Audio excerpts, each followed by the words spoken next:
Good evening, Mr. Ranga. We're back again today with listening comprehension task 8 with me, Marcelinus Banu Kawaspodo from class 331B07 with the name of 33220073. As usual, today we have three parts. The first part is completing the text. For the second part is answering and retelling the audio, and for the last part is retelling the audio. Let's start. Part one, complete. So Sarah, I see you eat soup every day at work. Why are you eating soup every day? That's because I love to cook soup. So you make the soup? Yeah, it's very easy to make. So you just cook it and bring it to work every day? I just make it a lot on Monday and then I bring it to work every day of the week. Oh, nice. So how do you make the soup? What's your secret?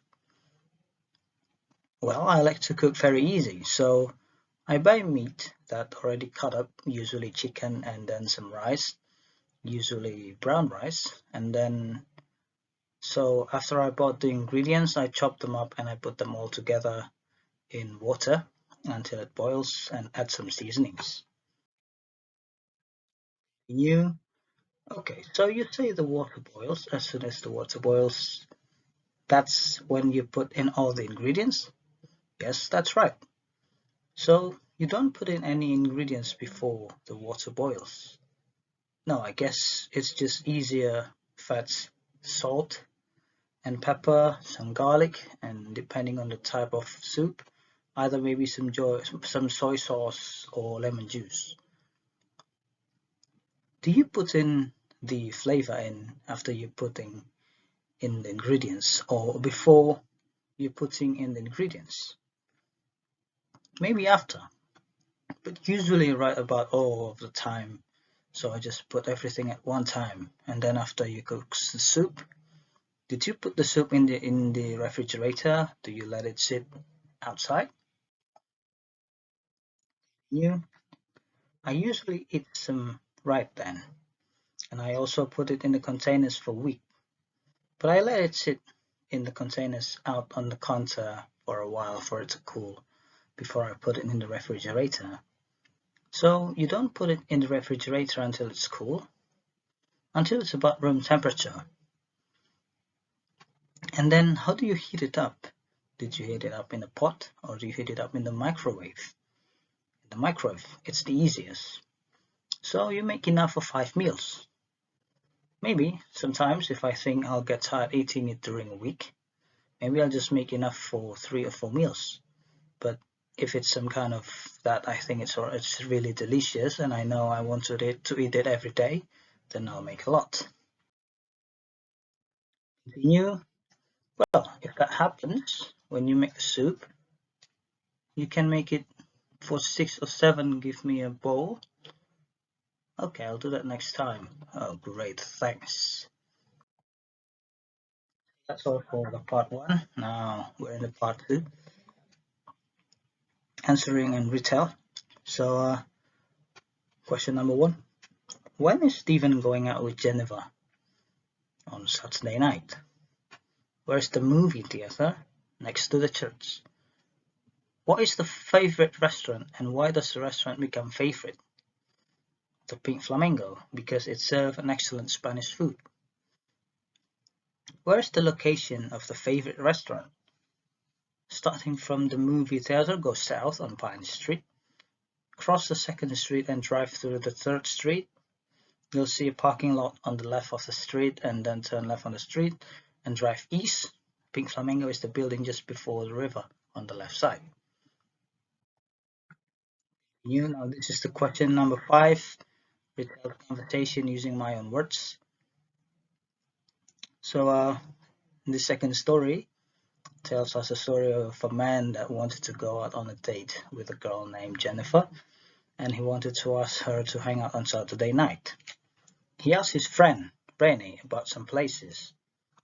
First, he asked Rene the whereabouts and also the directions to the movie theater. Rennie told him that the directions. First he has to go drive down the street, and then go west, cross the river, and then keep going straight until Pine Street. Then he have to turn left, and the movie theater is the second building on the right next to the church. After he knew the whereabouts of the movie theater, he asked a friend again to recommend him a nice restaurant. The Pink Flamingo, she said.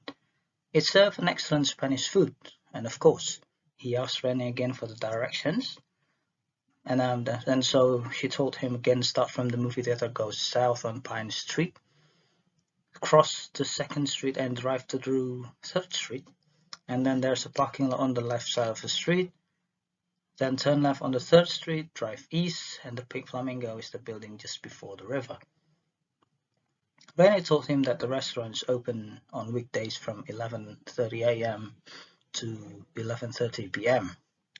and on weekdays it opens until midnight. After that, he asked Rennie for directions for one last time. This time he asked her about the florist, and the only florist there is the one in front of the stadium on the 2nd Street. So that's all for the part 2. Let's continue to the last part, the part 3. This is the part 3, retail. So this third part is telling us a story about a shepherd's dog that the owner doesn't really care about him. Until one day, the dog felt so hungry he left the shepherd's house to go to the nearest town to look for food. On the way there, he met a sparrow. The sparrow helped him to find foods. She, the sparrow, packing a meat from the butcher's shop and bread from the bakery. After he's full, they take a rest, until the dog died because he was run over by the carter. After that, the sparrow making the life of the carter getting bad to worse. First, the sparrow makes him kill his 3 horses, and then destroying his 2 casks of wine, then inviting all the birds in the world to eat corn from his cornfield. Makes him destroying his own house, and the last but not least, she making the carter's own wife killing him. So that's all for today's task. Thank you.